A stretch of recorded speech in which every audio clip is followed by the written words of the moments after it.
తత్వమసి అనేటువంటి మహావాక్యం యొక్క అర్థాన్ని మనం తెలుసుకున్న తర్వాత నేను ఆ బ్రహ్మాన్ని అనేటువంటి స్థితిలో మనం నిలవాలి. బ్రహ్మాన్ని అనేటువంటి స్థితిలో మనం నిలవాలి అని అంటే దానికి అత్యుత్తమమైనటువంటి సాధన ధ్యాన సాధన.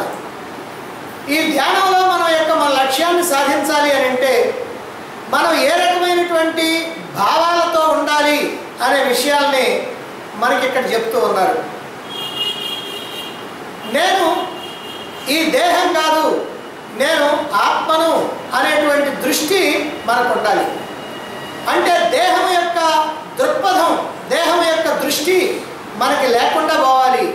ఈ దేహము, ఇంద్రియాలు, మనస్సు, బుద్ధి వీటన్నింటినీ మర్చిపోయి మనస్సు అంతా కూడా సర్వవ్యాపకమై సూక్ష్మాతి సూక్ష్మై స్వయం ప్రకాశమైనటువంటి ఆ పరమాత్మ చైతన్యంతో తాదాత్మ్యం చెంది ఆ పరమాత్మనే నేను అనేటువంటి భావంలో ఉండి ఇప్పుడు నా స్థితి ఏమిటి?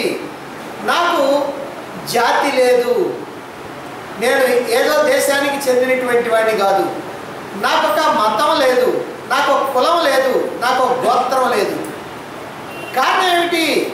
నేను స్థూలమైనటువంటి వస్తువుని కాదు, అలాగే దేహాన్ని కాదు. ఈ దేహానికి అయితే ఓ జాతి ఉంటుంది, మతం ఉంటుంది, కులం ఉంటుంది, గోత్రం ఉంటుంది. కానీ నేను ఆత్మ చైతన్యాన్ని కనుక నాకు అవేమీ లేవు. నాకు ఒక ప్రదేశం అంటూ లేదు, ఒక కాలం అంటూ లేదు, ఒక నామం లేదు, ఒక రూపం లేదు, ఒక గుణం లేదు, ఒక దోషం లేదు. అలాగే నేను ఇంద్రియాలకి విషయాన్ని కాదు. అంటే ఏ విషయం, ఏ ఇంద్రియము కూడా నన్ను తెలుసుకోవడానికి వీల్లేదు. వాక్కుకి అందనటువంటి బ్రహ్మాన్ని నేను, అన్నిటికంటే శ్రేష్టమైనటువంటి క్షేత్రాన్ని, తత్వాన్ని నేను, అనాది అంటే ఆది లేకుండా ఉన్నటువంటి వాడిని, బ్రహ్మాన్ని అని నిరంతరము కూడా హృదయంలో ధ్యానిస్తూ ఉండాలి. హృదయంలో ధ్యానిస్తూ ఉండాలి అని అంటే మన యొక్క బుద్ధి విచారణ చేస్తూ మన యొక్క మనస్సు ఆ తత్వంలో నిలవాలి. ఆ నిరాకార తత్వంలో ఆ మనస్సు నిలవాలి. ఇలా మనస్సు బుద్ధి రెండు కలిస్తే అది హృదయం. అందుకనే హృదయంలో ఇలా ధ్యానించు అంటూ ఇప్పటివరకు మరో 2 శ్లోకాలు చెప్పుకున్నాం. మళ్ళీ మూడోది 256వ శ్లోకం చూడండి. షడ్భిరోర్మిభిరయోగి యోగి హృద్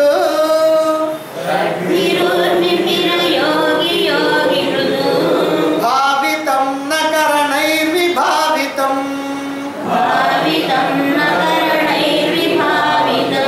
బుద్ధ్యవేద్యమనవద్యమస్తి యత్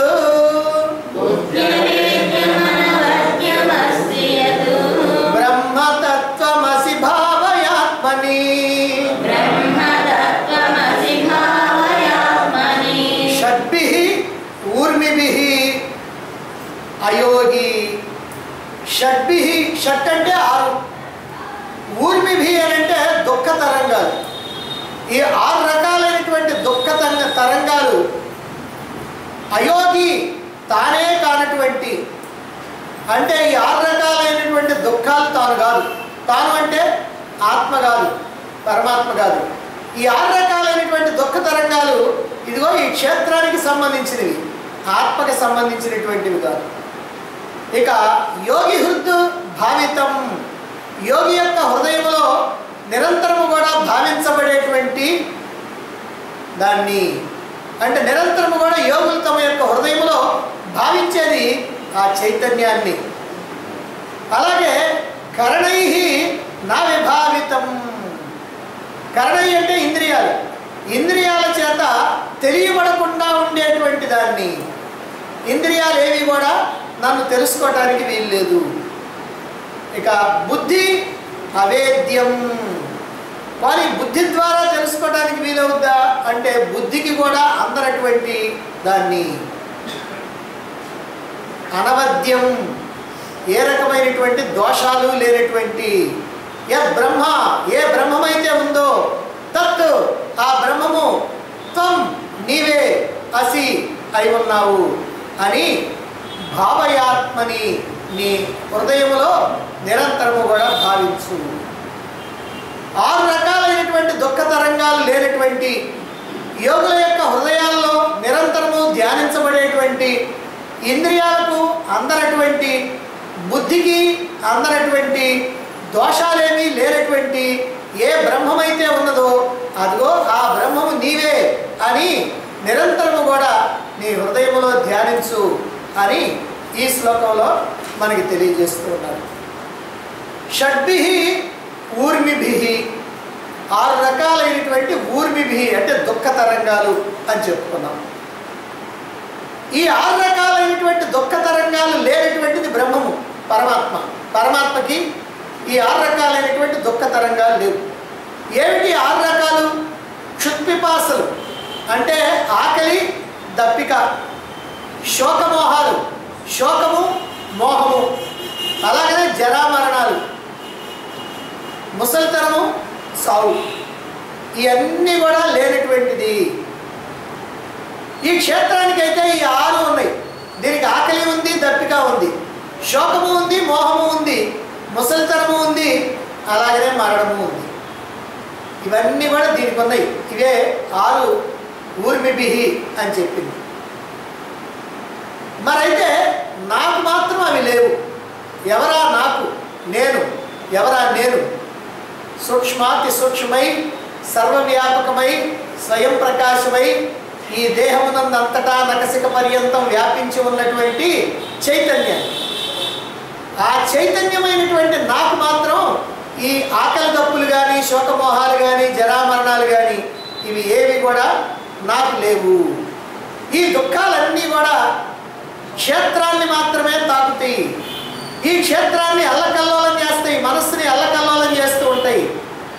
ఆకలి, దప్పిక దేహానికి సంబంధించింది, జరామరణాలు దేహానికి సంబంధించినవి, శోకమోహాలు మాత్రం మనస్సుకి సంబంధించినవి. కాబట్టి ఇవన్నీ కూడా ఈ క్షేత్రానికి, దేహానికో మనస్సుకో సంబంధించినటువంటివి మాత్రమే. ఈ 6 దుఃఖ తరంగాలు కూడా మానవుణ్ణి తాకుతూ ఉంటాయి, బాధ పెడుతూ ఉంటాయి. ఒకదాన్ని మించి ఒకటి ఇంకా ఇంకా ఎగసి పడుతూ ఉంటాయి. మరి కొంతమందినేమో మరీ బాధ పెడతా ఉంటాయి, కొంతమందిని ఒక రకంగా బాధ పెడతా ఉంటాయి, కొంతమందిని అల్లకల్లోలం చేస్తూ ఉంటాయి. అయితే ఇవేవి కూడా చైతన్యాన్ని మాత్రం తాకలేవు. ఇవేవి చైతన్యాన్ని తాకలేవు. ఎందుకనంటే ఈ చైతన్యం అనేటువంటిది సూక్ష్మాతి సూక్ష్మం కనుక దాన్ని ఏది తాకలేదు. కాబట్టి ఈ చైతన్యానికి ఈ 6 రకాలైనటువంటి ఊర్మిభిః ఇవి మాత్రం లేవు. మరైతే ఈ 6 రకాలైనటువంటి దుఃఖ తరంగాలు లేనటువంటి ఆత్మ చైతన్యాన్ని నేను. అటువంటి చైతన్యమైనటువంటి నాకు ఆకలి దప్పికలు లేవు, జరామరణాలు లేవు, శోకమోహాలు లేవు. అటువంటి బ్రహ్మాన్ని నేను అహం బ్రహ్మాస్మి అని నిరంతరము కూడా హృదయంలో ధ్యానిస్తూ ఉండాలి. ఇవి ఏవి నాకు లేవు అని. ఇలా నాకు లేవు అనేటువంటి భావన వస్తే దీనికి ఉన్నాయి అనేటువంటి భావన వస్తుంది. అందుకని ఈ క్షేత్రాన్ని మనం ఇలా విడగొట్టడానికి కూడా ఈ భావాలన్నీ కూడా మనకి బాగా ఉపయోగపడుతుంది. ఇక యోగులైనటువంటి వారు సదా ఏ బ్రహ్మాన్నైతే ధ్యానిస్తూ ఉంటారో ఆ బ్రహ్మమే నేను. యోగులైనటువంటి వారు, యోగి అని అంటే యోగం అనేటువంటి పదం యుజ్ అనేటువంటి ధాతువు నుంచి వచ్చింది. యుజ్ అంటే కలయిక అని అర్థం. యోగి అయినటువంటి వాడు ఎప్పుడు కూడా కలయిక కోసం ప్రయత్నిస్తాడు. ఏం కలయిక కోసం? జీవుడైనటువంటి వాడు దేవుడితో కలవాలని, జీవాత్మ పరమాత్మతో కలవాలని, ఆ కలయిక కోసం, ఆ పరమాత్మతో కలయిక కోసం తప్పిస్తూ ఉండేటువంటి వాడే యోగి. మరి యోగులైనటువంటి వాళ్ళు సదా ఈ బ్రహ్మాన్ని, పరమాత్మని ధ్యానిస్తూ ఉంటారు. యోగులు అంటే జీవభావాన్ని వదిలించుకున్నటువంటి వాళ్ళు, ఆత్మతో తాదాత్మ్యం చెందడానికి, పరమాత్మతో తాదాత్మ్యం చెందడానికి ప్రయత్నం చేసేటువంటి సాధకులు. అటువంటి వాళ్ళు సదా ఈ బ్రహ్మాన్నే ధ్యానిస్తూ ఉంటారు. నేను బ్రహ్మాన్ని అని వాళ్ళు నిరంతరము కూడా ఆ బ్రహ్మముగానే ఉండటానికి ప్రయత్నం చేస్తూ ఉంటారు. అయితే దేంతో ధ్యానిస్తారు? శాంతించినటువంటి మనస్సుతో ధ్యానిస్తారు. ఈ పైన చెప్పినటువంటి దుఃఖ తరంగాలు వాళ్ళ బారిన పడవు, అంటే వాటి బారిన వీళ్ళు పడరు. ఈ దుఃఖ తరంగాల బారిన పడకుండా ఈ యోగులైనటువంటి వాళ్ళు మనస్సులో ఏ రకమైనటువంటి దుఃఖ తరంగాలు లేకుండా, శోకమోహాలు కానీ ఏమీ లేకుండా వాటి నుంచి తప్పించుకొని శుద్ధమైనటువంటి మనస్సుతో సదా ఆ బ్రహ్మాన్నే ధ్యానిస్తూ ఉంటారు, ఆ పరమాత్మనే ధ్యానిస్తూ ఉంటారు. అటువంటి పరమాత్మనే నీవు అని మనం ఇక్కడ ధ్యానించాలి. ముందు ముందు మనస్సుని కల్లోలాల బారిన పడకుండా నిర్మలము, ప్రశాంతము, ఏకాగ్రము చెయ్యాలి.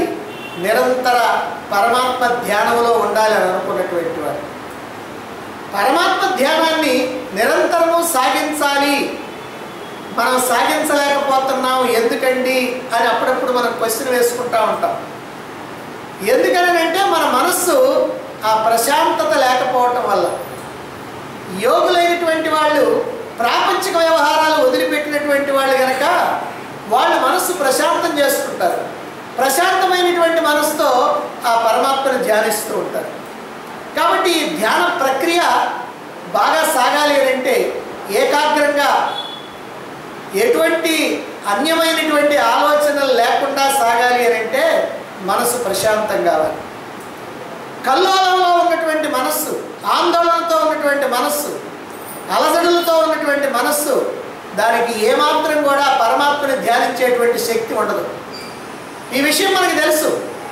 పరమాత్మని ధ్యానించాలి అని అంటే ఈ మనస్సు అల్లకల్లోలంగా ఉంటే ఎట్టి పరిస్థితుల్లో కూడా కుదరదు. శాంతించినటువంటి మనస్సు మాత్రమే పరమాత్మ ధ్యానంలో నిలవగలుగుతుంది.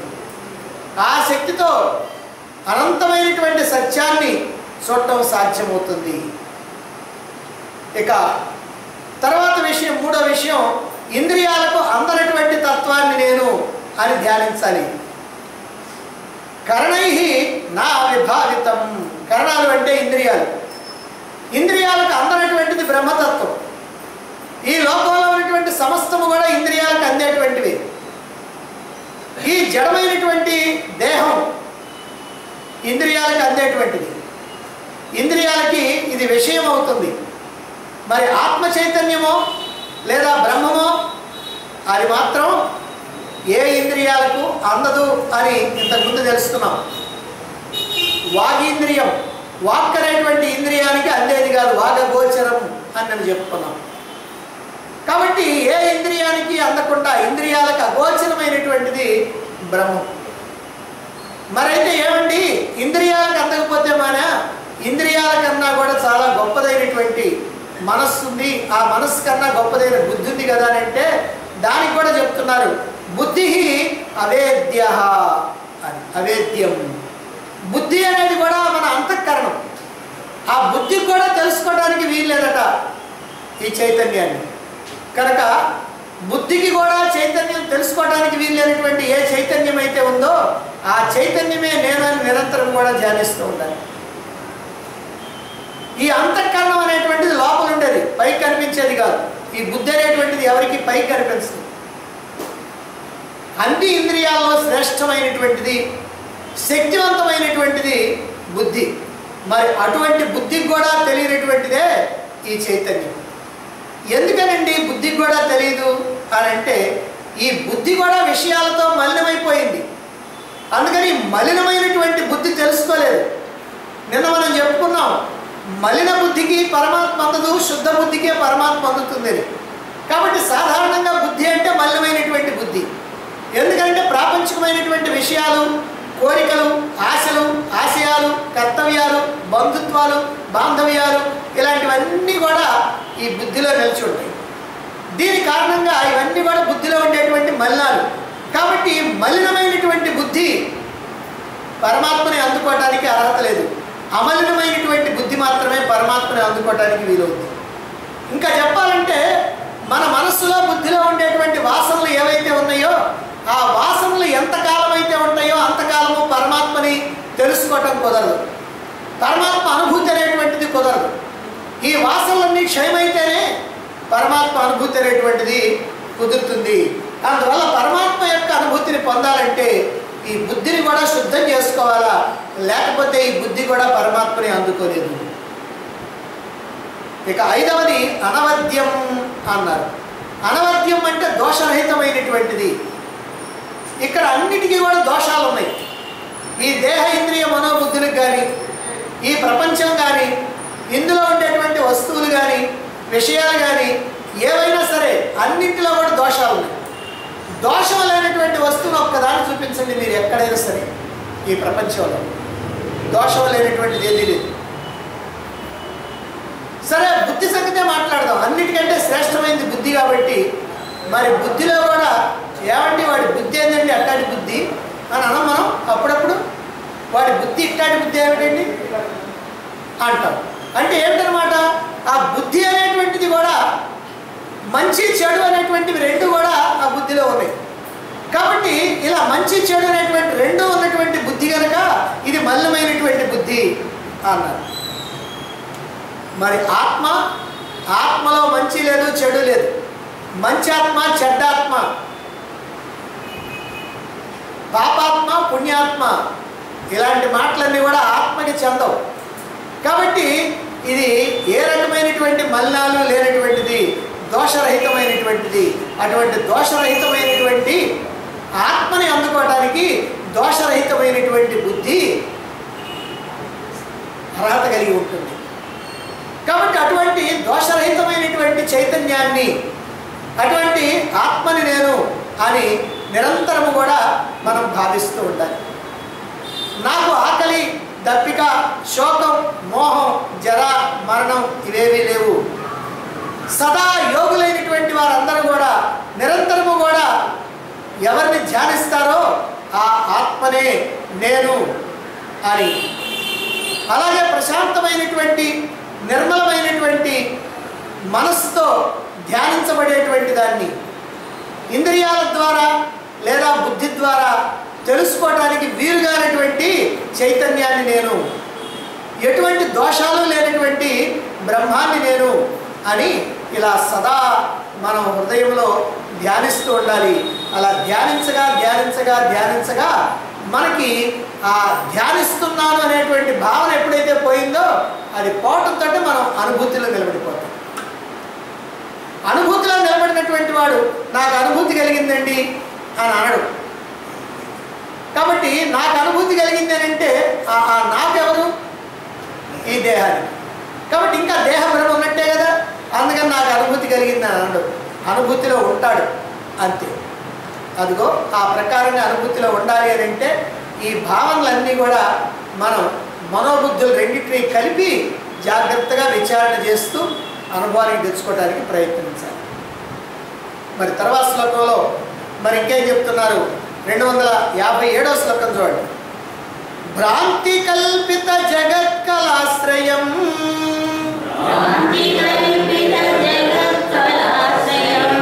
స్వాశ్రయం చ సదసద్విలక్షణం నిష్కలం నిరుపమానమస్తి యత్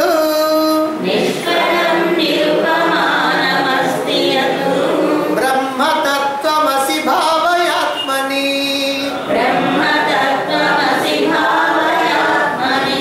భ్రాంతి కల్పిత, భ్రాంతి చేత కల్పించబడినటువంటి జగత్ కళా ఆశ్రయం, జగత్తులో ఉన్నటువంటి కళలకి ఆశ్రయమైనటువంటిది. ఈ జగత్తులో ఉన్నటువంటి కళలు అంటే ఏమిటంటే దృశ్యాలు.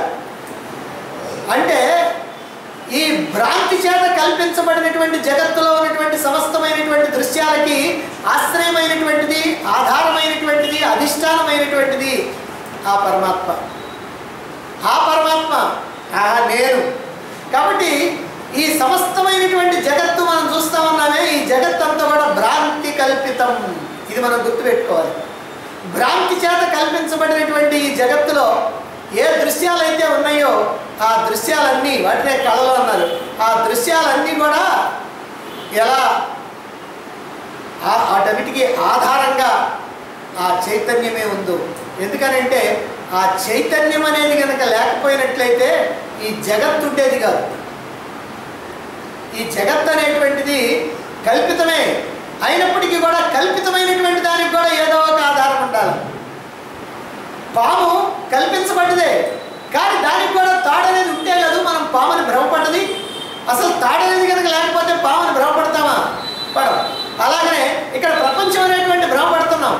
ఈ ప్రపంచం అనేటువంటి భ్రమ పడటానికి కూడా పరమాత్మ అనేటువంటి ఆధారం ఒకటి ఉండబట్టి. కాబట్టి భ్రాంతి చేత కల్పించబడినటువంటిది ఈ జగత్తు. ఈ జగత్తులో ఉన్నటువంటి సమస్తమైనటువంటి దృశ్యాలు, విషయాలు, వస్తువులు ఏవైతే ఉన్నాయో వాటన్నింటికీ ఆధారభూతమై అధిష్టానమైనటువంటిది ఈ చైతన్యం. అంతేకాదు స్వ ఆశ్రయం, తనకు తానే ఆశ్రయం. స్వ ఆశ్రయం అంటే ఇక్కడ అర్థమైందనంటే ఈ సమస్తమైనటువంటి దేహేంద్రియ మనోబుద్ధులకు కూడా ఆశ్రయమైనటువంటిది, ఆధారమైనటువంటిది, అధిష్టానమైనటువంటిది. ఇక్కడే జాగ్రత్తగా తెలుసుకోవాలి. ఈ దేహేంద్రియ మనోబుద్ధులు ఏవైతే ఉన్నాయో ఈ దేహేంద్రియ మనోబుద్ధులు కూడా కల్పితమైనటువంటివే. ఈ కల్పితమైనటువంటి దేహేంద్రియ మనోబుద్ధులకి ఆధారంగా, అధిష్టానంగా ఉన్నటువంటిది ఆ చైతన్యం, ఆ ఆత్మ చైతన్యం. కాబట్టి ఆత్మ చైతన్యం అనేది ఒకటి ఉండబట్టి, పరమాత్మ చైతన్యం అనేది ఒకటి ఉండబట్టి ఇక్కడ ఈ దేహేంద్రియ మనోబుద్ధులు అనేటువంటివి నిలబడ్డాయి, లేకపోతే ఉండేవి కాదు. కాబట్టి ఇక్కడ మనం ఏం చెప్పుకోవాలంటే అటు ప్రపంచం కానీ, అంటే కనిపించేటువంటి బాహ్య ప్రపంచం కానీ, కనిపించినటువంటి ఈ ఆత్మ ప్రపంచం కానీ, ఈ లోపల ఉన్నటువంటి ప్రపంచం కానీ, ఈ సమస్తము కూడా ఏమిటంటే ఏదో ఒక ఆధారం ఉండబట్టి ఆ ఆధారమే ఇక్కడ పరమాత్మ. అంతేకాదు సదసద్విలక్షణం అన్నారు. సత్తు అసత్తు ఈ రెండింటికి విలక్షణమైనటువంటిది పరమాత్మ. పరమాత్మ ఎలాంటిది అంటే సత్తు అసత్తు ఈ రెండింటికి విలక్షణం. అంటే సత్తు కాదు, అసత్తు కాదు. ఇదేమిటండి సత్తు కాదంటారు? అవును, సత్తు అంటే కనపడాలి, కనపడితే సత్తు అంటాం. అసత్తు అంటే కనపడదు, కనపడకపోతే అసత్తు అంటాం. మరి కనపడదని చెప్తామా? కుదరదు, కనపడతానే ఉంది. కానీ కనిపిస్తుంది అని అన్నామా? ఏదండి కనిపించట్లేదు కదా. కాబట్టి ఇలా కనిపించేదానికి, కనిపించిన దానికి రెండింటికి కూడా విలక్షణమైనటువంటిది పరమాత్మ. నిష్కలం, కళలు లేనటువంటిది, అంటే భాగాలు లేనటువంటిది, అంటే ఇంక చెప్పాలంటే అవయవాలు లేనటువంటిది. నిజంగా అవయవాలు కనుక ఉన్నట్టయితే పరమాత్మకి మనకి ఇబ్బంది లేకుండా పోయేది. పరమాత్మకు కనుక అవయవాలు ఉంటే మనకి ఏ ఇబ్బంది లేదు, హాయిగా మనం రెండు కాళ్ళతో చూసేవాడు. కానీ పరమాత్మకి అవయవాలు లేవు. మనకైతే కాళ్ళు, చేతులు, కళ్ళు, ముక్కు, చెవులు, నోరు అన్నీ ఉన్నాయి. కానీ పాపం పరమాత్మ మాత్రం ఏమీ లేవు. ఆయనకు ఒక ఆకారమే లేదు. ఆయన సూక్ష్మాతి సూక్ష్మం. ఎంత సూక్ష్మం అని అంటే ఆకాశం కన్నా సూక్ష్మం. ఆకాశమే మనకు కనపడాడు. అట్టాడిది ఇంకా పరమాత్మ ఎక్కడ కనపడతాడు అంటే పరమాత్మ సూక్ష్మాతి సూక్ష్మం కనుక ఏ విధంగానూ కూడా ఆయన చూడటానికి వీల్లేదు, ఏ విధంగా కూడా తెలుసుకోవటానికి వీల్లేదు. ఎందుకనంటే అవయవాలు కూడా లేవు, ఏ భాగాలు లేవు. అందువల్ల నిష్కలం, నిరుపమానం. నిరుపమానం, ఉపమానం, నిరుపమానం. దేన్నైనా మనం కనుక అర్థం చేసుకోవాలంటే ఉపమానాన్ని, ఒక ఉదాహరణని మనం చూస్తాం. కానీ పరమాత్మతో పోల్చడానికి ఒక ఉదాహరణ ఏమైనా ఉందా ఈ లోకంలో అంటే లేదు. ఏమండి పరమాత్మతో పోల్చాలి. ఇప్పుడు రాముడితో ఎవరిని పోలుస్తామంటే రాముడితో కృష్ణుని పోలిసి చెప్పొచ్చు. ఏమని? అదిగో అండి ఆయనకేమో ఆయుధాలు ఉంటాయి, ఈయనకేమో ఈ ఆయుధాలు ఉంటాయి. ఆయనేమో అంత పడుకుంటాడు, ఈయనేమో ఇంత పడుకుంటాడు. ఆయనేమో అంతలా ఉంటాడు, ఈయన ఇంతలా ఉంటాడు. ఆయనకేమో ఒక పెళ్ళాం, ఈయనకేమో 8 మంది పెళ్ళాలు అని ఇట్లా మనం ఏదో ఒకటి పోల్చి మనం చెప్పొచ్చు. కానీ పరమాత్మతో పోల్చడానికి ఇంకో పరమాత్మ దొరికితేగా మనకి. ఇంకో పరమాత్మ లేడు. పరమాత్మ ఒక్కటే, ఏకం, అద్వయం. ఏకమేవ అద్వయం నాస్తి అద్వయం బ్రహ్మ నేహ నానాస్తి కించన. ఇంకా అంతకంటే రెండవది ఏదీ లేదు. రెండవది ఏదీ లేదు కనుక, ఉపమానం లేనిది కనుక నిరుపమానం, సాటి లేనటువంటిది. దాంతో పోల్చడానికి రెండవది ఏది లేనటువంటిది. అటువంటి యత్ బ్రహ్మ, అటువంటి బ్రహ్మము ఏదైతే ఉందో తత్, అది త్వం అసి, నీవే అయి ఉన్నావు అని నిరంతరము కూడా విచారణ చెయ్యి, నీ హృదయంలో విచారణ చెయ్యి అని అంటున్నారు. ఇక్కడ మళ్ళీ కొన్ని విషయాల్ని మనకి చెప్తున్నారు. భ్రాంతి కల్పిత జగత్ కళాశ్రయం. ఈ జగత్తు కానీ, ఇందులో ఉన్నటువంటి విషయాలు కానీ ఇవన్నీ కూడా భ్రాంతి చేత కల్పితమైనటువంటివి. ఇవన్నీ కల్పితం, ఇవంతా నిజం కాదు. కానీ మనం మాత్రం ఒప్పుకోం, మనం ఇది నిజమని అంటాం. ఎందుకని అంటే మనం ఈ కల్పితమైనటువంటి ప్రపంచంలోనే మనం ఉండి ఈ కల్పితమైనటువంటి ఈ దేహేంద్రియాలతోనే మనం చూస్తున్నాం కాబట్టి మనకి మాత్రం ఇది సత్యం. కానీ నిజంగా మాట్లాడితే మాత్రం ఇది కల్పితం. ఎందుకని? రాత్రి స్వప్నం ఏ రకంగా అయితే కల్పితమో ఇప్పుడు ఇది కూడా కల్పితమే. రాత్రి స్వప్నం అప్పుడు నిజం అనుకున్నాం, ఈ జగత్తుని ఇప్పుడు నిజం అనుకున్నాం. రాత్రి స్వప్నాన్ని మేలుకున్న తర్వాత ఒట్టిది అనుకున్నాం, ఇదిగో ఈ కనిపిస్తున్నటువంటి దాన్ని దీంట్లో నుంచి మేలుకున్న తర్వాత మనం కాదండి. అందువల్ల ఇది నిజంగా కల్పితమైనటువంటిదే, దాంట్లో ఏ రకమైనటువంటి సందేహం లేదు. మరైతే కల్పితమైనటువంటిది అంటే దానికి ఏదో ఒక ఆధారం ఉండాలి కదండి. ఆ ఆధారం, ఆ అధిష్టానం ఏమిటి, ఏది ఉండబట్టి ఇది కల్పించబడ్డది అని అంటే అది పరమాత్మ. ఆ చైతన్యమే, సర్వవ్యాపకమైనటువంటి చైతన్యమే. ఈ ప్రపంచం నిజంగా లేదు, మన మనస్సు కల్పిస్తూ ఉన్నది. ఇది ఒక భ్రమ. భ్రమ అంటే ఏమిటంటే ఉన్న వస్తువు ఒకటి, మనం చూసే వస్తువు మరొకటి. ఒక వస్తువు అక్కడ ఉంది, దాన్ని ఆ వస్తువుగా చూడాలా, మరొక వస్తువుగా చూస్తున్నాం, దాన్ని మనం భ్రమ అంటాం. మరి జగత్తుగా కనిపిస్తున్నది భ్రమ కనుకైతే అసలు వస్తువు ఏమిటి? అసలు వస్తువు అనేది ఏదో ఉండాలి కదా. ఇప్పుడు మనం తాడు అనేటువంటిది ఒకటి ఉంటే చీకట్లో దాని గురించి పాము అని అనుకుంటున్నాం.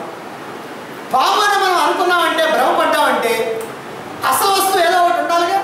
కాబట్టి అసలు వస్తువు ఏమిటంటే అక్కడ తాడు. అదే ప్రకారంగా ఈ జగత్ అనేటువంటి దానికి కూడా, ఈ జగత్తు భ్రమ కనుకైతే దీనికి ఒక అసలు వస్తువు ఉండాలి. ఏమిటి అసలు వస్తువు? అది సర్వత్రా వ్యాపించి ఉన్నటువంటి చైతన్యం, పరమాత్మ చైతన్యం. అదే బ్రహ్మం. అది ఎల్లప్పుడూ ఉండేటువంటి సత్యం. అది త్రికాల సత్యం, త్రికాలాతీత సత్యం. 3 కాలాల్లో ఉంటుంది, 3 కాలాలకు అతీతంగా కూడా అది ఉంటుంది. కాబట్టి ఈ జగత్తు కానీ, అందులో ఉన్నటువంటి విషయాలు కానీ నిజంగా ఉన్నట్టుగా కనిపిస్తున్నాయే కానీ అవి నిజంగా లేవు.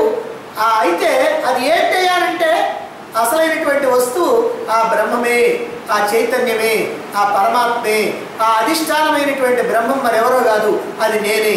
కాబట్టి నేనే ఈ ప్రకారంగా జగత్తుగా ఇలా భ్రమించడం జరుగుతాం.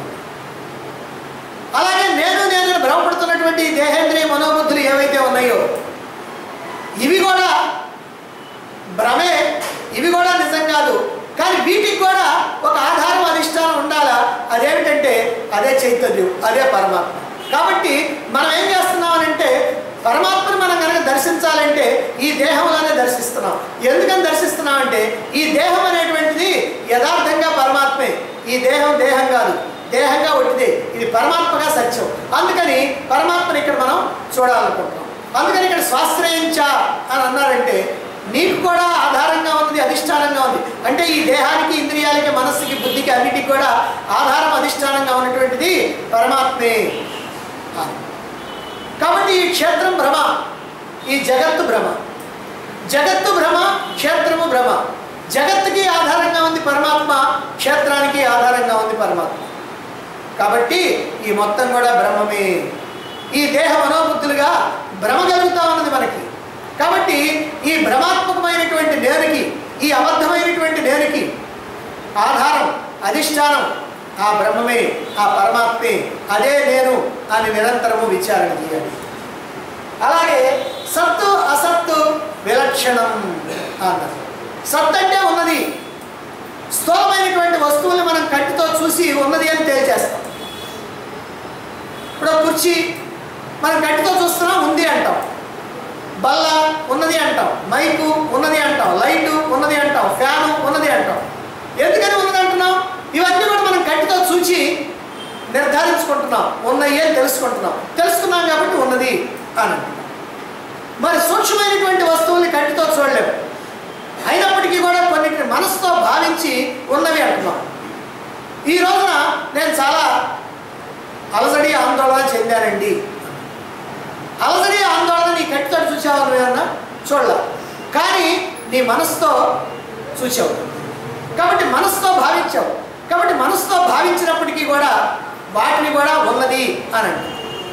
ఇవాళ నేను సుఖంగా ఉన్నాను, అవునా కాదా? ఉన్నానండి. సుఖం నీకేమైనా బయట కనపడదా? కనపడదా. ఇవాళ దుఃఖంగా, బాధగా ఉందండి, ఆ బాధ అనేది నీకు బయట కనపడదా? కనపడదా. కానీ బాధ నీకు తెలుసా తెలీదా? తెలుసు. అంటే అటువంటి సూక్ష్మమైనటువంటి వాటిని కూడా నువ్వు తెలుసుకుంటున్నావు. తెలుసుకొని వాటిని కూడా ఉన్నది అంటున్నావు. అవి లేకపోతే లేదు అని తేల్చేస్తున్నావు. అంటే కంటికి, చూపుకి అందిన లేదా భావానికి అందిన అది సత్తు, అందకపోతే అసత్తు. మరి చైతన్యం సంగతి ఏమిటండి? ఈ పరమాత్మ చైతన్యం సంగతి, దీన్ని సత్తు అన్నామా, అసత్తు అన్నామా?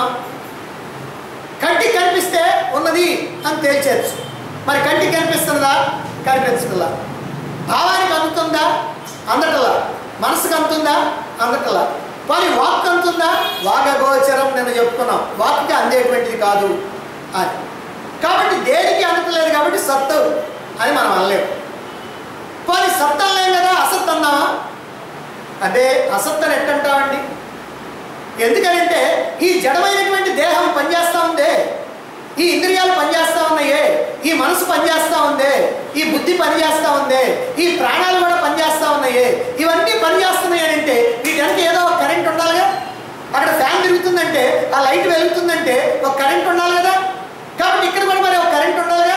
ఈ జడమైనటువంటి వస్తువులు, ఈ చైత్య వర్గానికి సంబంధించినటువంటి వస్తువులు మరి ఇవన్నీ కూడా కదులుతున్నాయి అని అంటే దీని వెనక ఏదో చైతన్యం ఉండాలి. ఇప్పుడు ఇక్కడ బల్ల ఉంది, ఈ బల్ల దాని అంతా కదులుద్దా?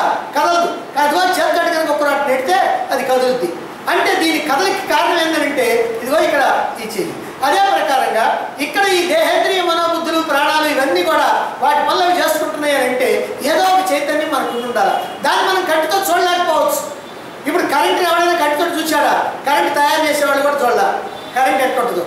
కాబట్టి కరెంటుని చూడకపోయినప్పటికీ కూడా కరెంట్ అనేది ఉందా లేదా అని మనం ఎట్లా తెలుసుకుంటాం? ఆ లైట్ వెలిగినప్పుడు, ఆ ఫ్యాన్ తిరిగినప్పుడు కరెంట్ ఉందని తెలుసుకుంటాం. అదే ప్రకారంగా ఈ దేహము, ఇంద్రియాలు, మనస్సు, బుద్ధి ఇవి పనిచేస్తూ ఉన్నాయి అని అంటే దీని వెనక ఏదో ఒక కరెంట్ ఉండాలా, ఏదో ఒక శక్తి ఉండాలా. ఆ శక్తి ఏంటి? అదే చైతన్యం, అదే పరమాత్మ చైతన్యం. కాబట్టి ఈ పరమాత్మ చైతన్యం అనేటువంటిది ఉండబట్టి ఇదిగో ఇవన్నీ కూడా పనిచేస్తూ ఉన్నాయి. కాబట్టి అసత్ అన్నామా? అసత్ అంటానికి వీల్లేదు. అంటే సత్ అంటానికి వీల్లేదు, ఎందుకంటే కనిపించలేదు కాబట్టి. అసత్ అంటానికి వీల్లేదు, ఎందుకంటే అది దాని యొక్క ప్రభావం మనకి తెలుస్తూ ఉంది కాబట్టి. అందుకని సత్తు అసత్తు అనలేం కాబట్టి సదసద్విలక్షణం అన్నారు. సత్తుకి వేరైంది, అసత్తుకి వేరైనటువంటిది అని దీనికి ఇంకో పేరు పెట్టారు. ఇక మన యొక్క స్వరూపం ఎలాంటిదంటే నిష్కలం, ఏ రకమైనటువంటి అవయవాలు లేవు. ఇది మనకు బాగా అర్థమయ్యేటువంటి, ఎందుకంటే ఇక్కడ మనం అంతా అవయవాలతో ఉన్నాం, భాగాలతో ఉన్నాం.